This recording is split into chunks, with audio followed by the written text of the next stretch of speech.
Hello everyone, स्वागत है हमारे चैनल बैंकिंग सूत्रा में। और आज के इस वीडियो में हम डिस्कस करने वाले हैं एक बहुत ही इम्पोर्टेंट टॉपिक, गार्निशी ऑर्डर।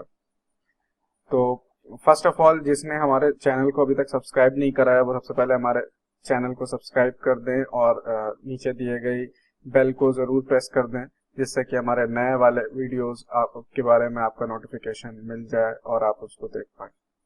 तो चलिए शुरू करते हैं आज का ये वीडियो।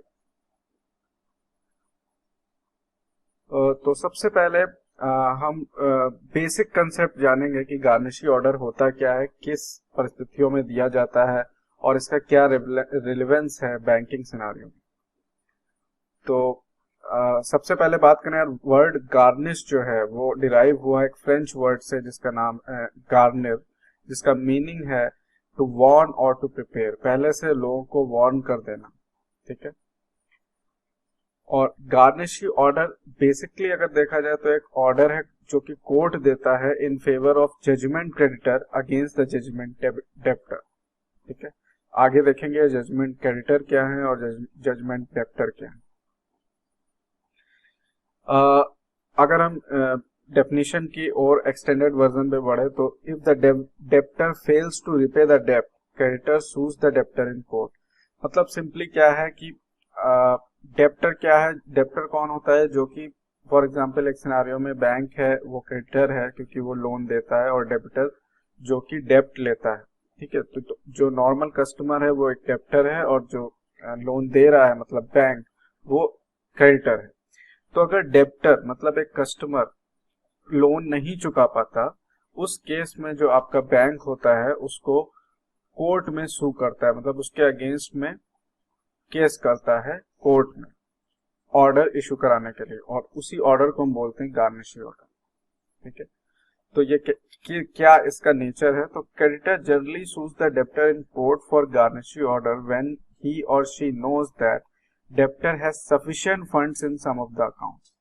मतलब देखिए, यहाँ पे कंसेप्ट सिंपल है कि अगर कस्टमर ने जिसने लोन लिया है बैंक से और वो सही समय पे लोन नहीं चुका पा रहा, उसका अकाउंट एनपीए हो जा रहा है, बट बैंक को ये पता है कि उसका एक कोई दूसरा अकाउंट है जहां से उसकी अर्निंग हो रही है, जहां से उसका पैसा रेगुलर अमाउंट में मिल रहा है, तो बैंक क्या कर सकता है, कोर्ट में उसके अगेंस्ट में गार्निशी ऑर्डर के लिए फाइल कर सकता है। तो गार्निशी ऑर्डर में क्या होगा कि कोर्ट क्या करेगा, जो भी उस डेप्टर का बैंक है जहां से उसको वो अर्निंग हो रही है, जहां से उसका डिफरेंट अकाउंट्स हैं, जहां से उसका क्रेडिट बैलेंस है, वहां उन अकाउंट्स पे वो गार्निशी ऑर्डर लगा देगा कि उससे क्या होगा, उसके सारे अकाउंट्स फ्रीज हो जाएंगे और जो भी उसमें क्रेडिट बैलेंस है वो जजमेंट क्रेडिटर को दे दिया जाएगा जब तक उसका वो लोन पूरा नहीं हो जाता। ठीक है, तो बेसिक कंसेप्ट गार्निशी ऑर्डर का यही है। गार्निशी ऑर्डर, अब अगर हम फिर से और रिफाइंड वर्जन ऑफ डेफिनेशन पे आए तो garnishee order is an order issued by the court obtained by a creditor मतलब bank attaching the funds belonging to a debtor मतलब customer in the hands of his debtors including a bank advising not to release the money until directed by the court. ठीक है, यही जो चीज मैंने आपको बोली कि कोर्ट ऑर्डर इशू करता है अगेंस्ट डेप्टर के बैंक के, ठीक है, जहां से उसकी अर्निंग हो रही, जहां से उसका फंड है क्रेडिट में। ठीक है, जिससे कि जो भी मनी उसका आ रहा है डेप्टर का, वो उसके हाथ में ना आके जिस बैंक ने फाइल कराया, जजमेंट क्रेडिटर ने जिसका पैसा नहीं चुकाया है बोरोवर ने, उसको डायरेक्ट वो फंड मिल जाए।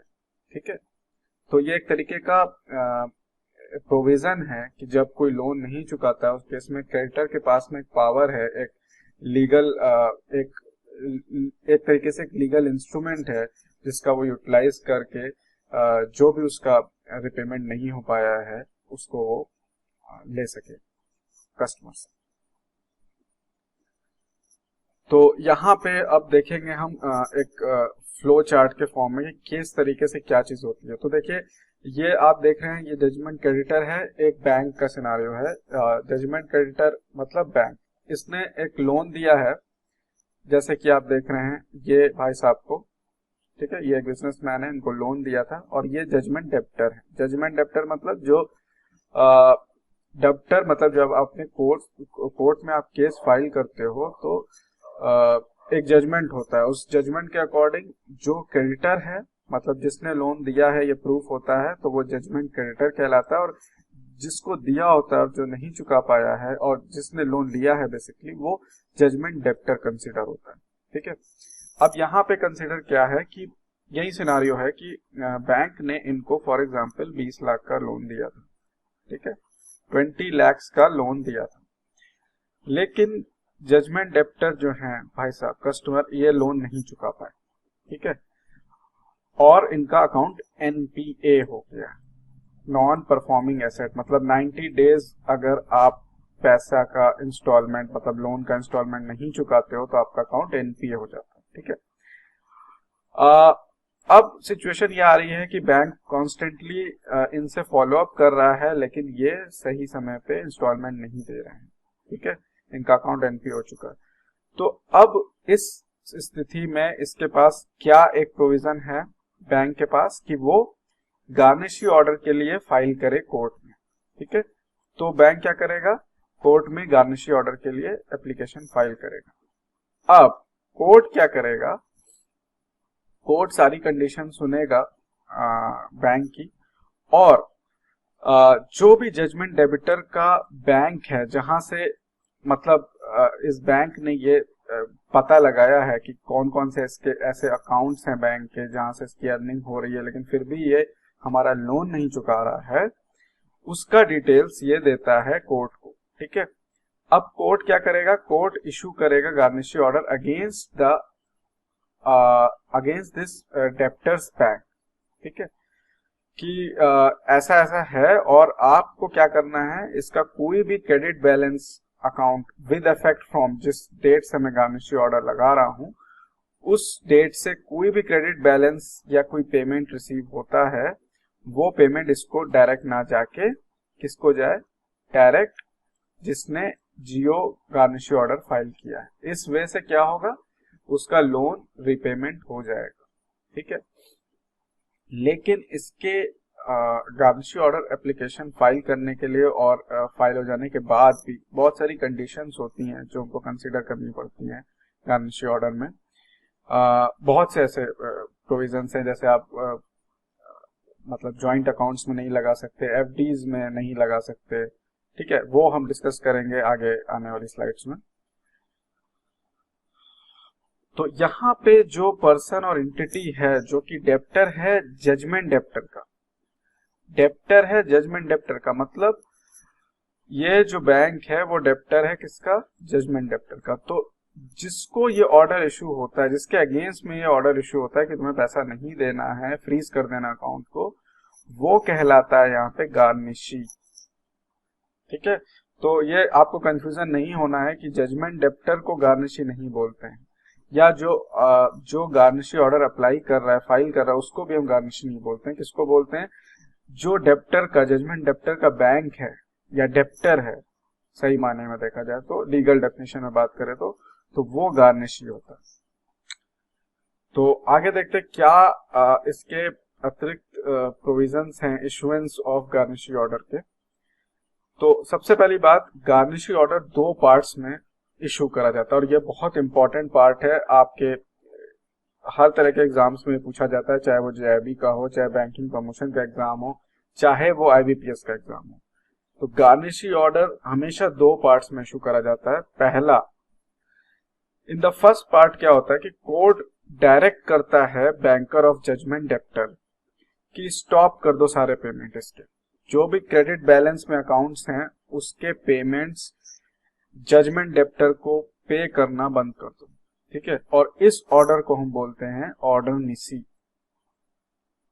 याद रखिएगा क्योंकि ये बहुत बार कंफ्यूजन होता है, ऑर्डर निसी क्या होता है। तो ऑर्डर निसी वो होता है जो फर्स्ट पार्ट होता है ऑर्डर का, और इसमें फर्स्ट टाइम कोर्ट डायरेक्ट करता है जजमेंट डेब्टर के बैंक को कि तुम स्टॉप कर दो सारे पेमेंट।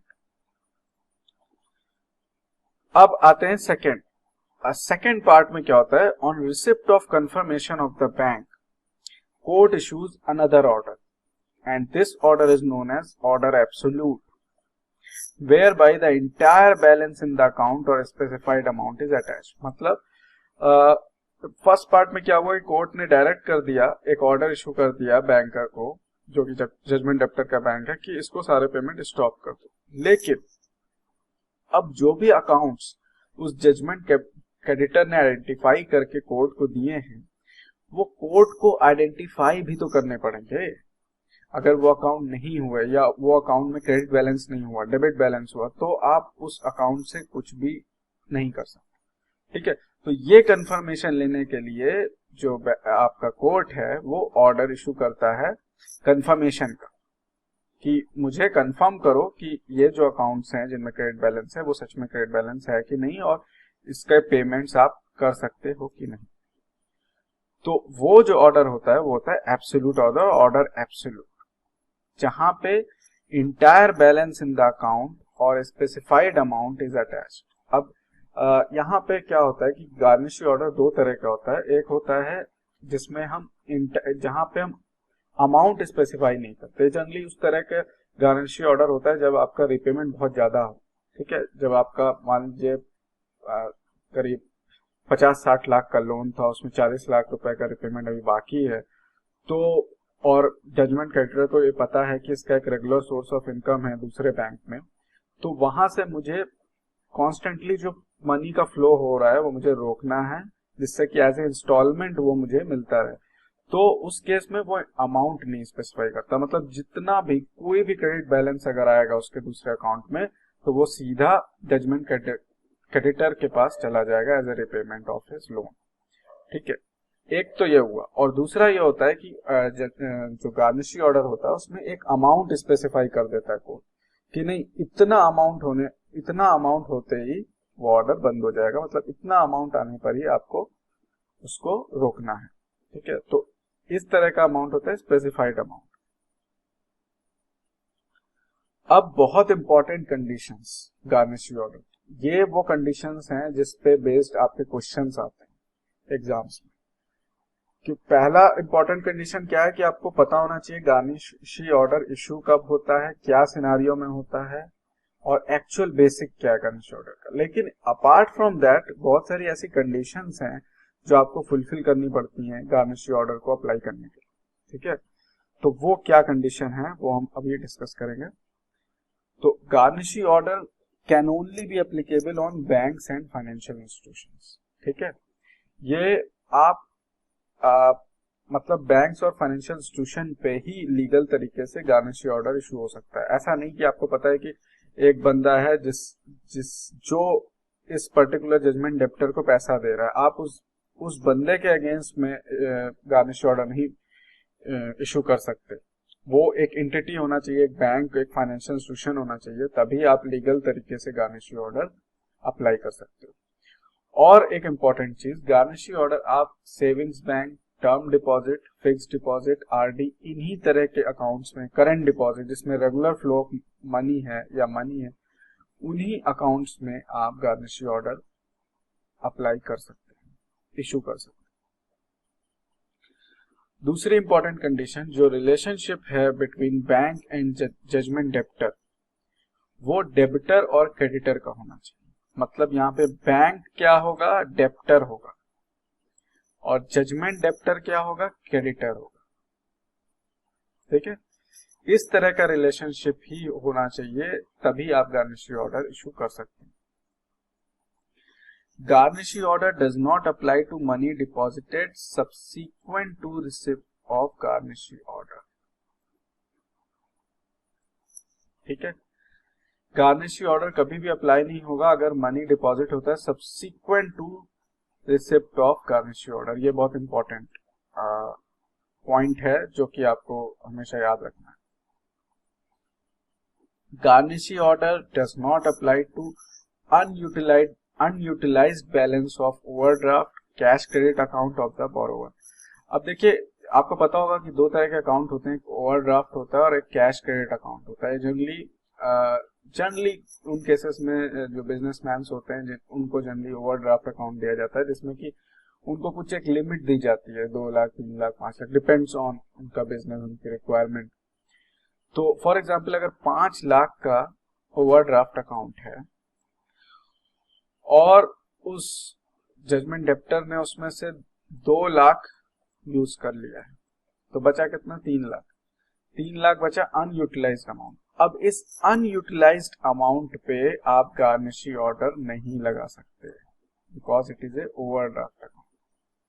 तो मैंने आपको क्या बोला था कि आपको हमेशा गारनिशी ऑर्डर कब लगेगा, कहाँ लगेगा, सेविंग्स बैंक अकाउंट में, ठीक है, आरडी में, फिक्स डिपॉजिट्स में, इन्हीं सब में आपका गारनिशी ऑर्डर लग पाएगा। अब इंपॉर्टेंट चीज है, credit received after garnishee orders are not attachable. ठीक है, आपको कोई क्रेडिट्स अगर रिसीव्ड होते हैं आफ्टर गारनिशी ऑर्डर अप्लाई करने के, तो वो अटैचेबल नहीं होंगे। ठीक है, if garnishee order is issued to an individual, it cannot be applied to joint account with either or survivor clause। मतलब कि अगर आपने गारनिशी ऑर्डर एक पर्टिकुलर इंडिविजुअल के अगेंस्ट में, एक पर्टिकुलर इंडिविजुअल बिजनेसमैन के केस में लगाया है, के अगेंस्ट में इशू करा है, तो उसके जॉइंट अकाउंट्स जो कि ईदर और सर्वाइवर क्लॉज वाला जॉइंट अकाउंट है, उस पर लागू नहीं होता है। ठीक है, उसका इंडिविजुअल अकाउंट होना चाहिए। सेकंड कंडीशन है, if garnishee order is issued to an individual, it can be applied to joint account with former or survivor clause. ये बहुत इंपॉर्टेंट पॉइंट है फ्रेंड्स, बिकॉज यहाँ पे इंपॉर्टेंट क्या है कि जॉइंट अकाउंट में लग सकता है, लेकिन जॉइंट अकाउंट्स के जो 2 क्लॉजेस हैं उसमें ईदर और सर्वाइवर क्लॉज में नहीं लगेगा, लेकिन फॉर्मर और सर्वाइवर क्लॉज में लगेगा। ये आपको याद रखना। Next, when garnishee order is in the name of a partner, okay, when garnishee order is in the name of a partner, it will not apply to partnership account. ठीक है, मतलब कि जॉइंट अकाउंट की तरह है कि अगर आपने गारनिशी ऑर्डर एक पर्टिकुलर बिजनेसमैन के अगेंस्ट में लगाया है जो कि एक पार्टनरशिप मतलब एक पार्टनर है किसी बिजनेस का, तो उस बिजनेस का जो पार्टनरशिप अकाउंट है उस पे गारनिशी ऑर्डर नहीं अप्लाई होता है। ठीक है, सिर्फ उस पार्टनर के इंडिविजुअल अकाउंट पे होता है। Next important condition, garnishee order is in the name of a firm. अगर किसी फर्म के नेम पे लगता है, मतलब एज ए फर्म हम अगर गारनिशी ऑर्डर लगा देते हैं फर्म के अकाउंट्स पे, तो it will be applied to on all the accounts of individual partners. मतलब कि उस फर्म के जितने भी इंडिविजुअल पार्टनर्स हैं, उनके जो अकाउंट्स हैं, उन पे गारनिशी ऑर्डर ऑटोमेटिकली अप्लाई हो जाता है। ठीक है, तो अगर एज ए फर्म या एज ए कंपनी हमने गारनिशी ऑर्डर लगा दिया, तो उसके जितने भी बोर्ड ऑफ डायरेक्टर्स हैं, इंडिविजुअल पार्टनर्स हैं, उनके अकाउंट्स पे गारनिशी ऑर्डर अपने आप अप्लाई हो जाता है। अब बात करते हैं और 4 इंपॉर्टेंट कंडीशन की। अगर आपने अमाउंट नहीं स्पेसिफाई करा, जैसे मैंने आपको पहले बोला था जियो में, तो उस केस में entire balance in the account garnishee order पे एप्लीकेबल हो जाता है। Next, it is not applicable on fixed deposits taken as a security for some loan. ठीक है, उस फिक्स्ड डिपॉजिट्स पे ये एप्लीकेबल नहीं होगा जो फिक्स्ड डिपॉजिट्स किसी लोन के अगेंस्ट में एज ए सिक्योरिटी रखी गई हो, एज ए लीन बोलते हैं, लीन। तो लीन के फॉर्म में अगर फिक्स्ड डिपॉजिट्स रखे गए हैं as a security, as a charge, तो आप उसके ऊपर गारनिशी ऑर्डर नहीं लगा सकते। नेक्स्ट है, when a customer has more than one account and one is credit and other is in debit balance, then the garnishi order can be attached only if the net result is in credit। ये बहुत important point है friends, because क्या है ये condition कि मान लीजिए आपके 2 अकाउंट हैं, ठीक है, जिसमें एक अकाउंट में आपका क्रेडिट बैलेंस है और एक अकाउंट में आपका डेबिट बैलेंस है। तो गारनिशी ऑर्डर आपका तभी एप्लीकेबल होगा जब इन दोनों का नेट बैलेंस क्रेडिट में हो, मतलब पॉजिटिव में हो। अगर नेगेटिव में हुआ दोनों का बैलेंस, तो आप गारनिशी ऑर्डर नहीं लगा सकते। ठीक है, तो garnishee order is not applicable on deceased, जो कि मर जाते लोग, उनके अकाउंट्स पे नहीं एप्लीकेबल है, और इंसॉल्वेंट अकाउंट्स। इंसॉल्वेंट अकाउंट्स मतलब किसी ने अपने को बैंकरप्ट अगर घोषित कर दिया, तो भी गार्निशी ऑर्डर नहीं एप्लीकेबल होता। तो यही सारी कंडीशंस होती हैं जो कि कोर्ट को बेसिकली कंफर्म करनी होती हैं जजमेंट डेप्टर्स के बैंक पे, जिसको हम गार्निशी बोलते हैं, कि ये सारी कंडीशन मुझे कंफर्म करके आप बताओ कोर्ट को, तब मैं आपको ऑर्डर एब्सोल्यूट दूंगा। जिस केस में आप इस मतलब जो जजमेंट डेप्टर है, जजमेंट डेप्टर उसके सारे अकाउंट्स को फ्रीज कर दोगे, सारे क्रेडिट बैलेंस अकाउंट्स को फ्रीज कर दोगे, और जो भी अमाउंट आएगा क्रेडिट बैलेंस, जो मनी का फ्लो होगा, वो किसको जाएगा? जजमेंट क्रेडिटर पे, जिसका पैसा जजमेंट क्रेडिटर ने टाइम पे नहीं चुकाया और जिसने जियो गार्निशी ऑर्डर फाइल करा है कोर्ट में।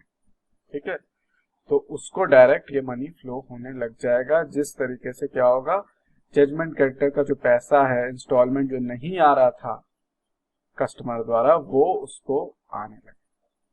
तो आई होप आपको ये इस वीडियो में गार्निशी ऑर्डर के बारे में समझ में आया होगा, प्रॉपरली कंसेप्ट्स के बारे में, और जितनी इंपॉर्टेंट कंडीशंस मैंने बताई हैं उसका आपको याद रखना है, ध्यान रखना है।